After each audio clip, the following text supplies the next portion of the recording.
किया है और ये वोट मांगने कहीं नहीं जाते हैं, क्योंकि मैंने इनसे एक ही बात बोला था भैया, और कम से कम हर दिन हर लगन में 50 से 60 लड़कियों की शादी ये खुद कराते हैं, क्योंकि मैंने बोल के रखा है कि अगर आप जिस दिन ये अच्छे कर्म हॉस्पिटल से लेकर पैरवी से लेकर डॉक्टर से लेकर दुनिया की गाड़ी से लेकर घोड़ा से लेकर जो भी चीजें होती है मेरे कहने पे भैया हर वो चीज करते हैं, और आज 10 साल से इनको वोट मांगने नहीं जाना पड़ता है, और पूरे बिहार में सबसे ज्यादा वोट से ये विजयी घोषित होते हैं।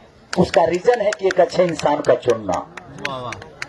खेसारी लाल यादव ऐसे लोगों के साथ नहीं है जिनका अस्तित्व गंदा है।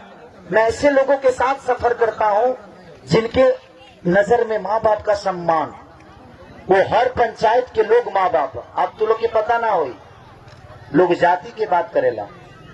हम अपना गांव में 5 गो ट्रांसफार्मर खरीदनी और लगवा देनी। सॉरी माफ करना आप लोग। हमारे गांव के एगो मदन राम रहले, मदन राम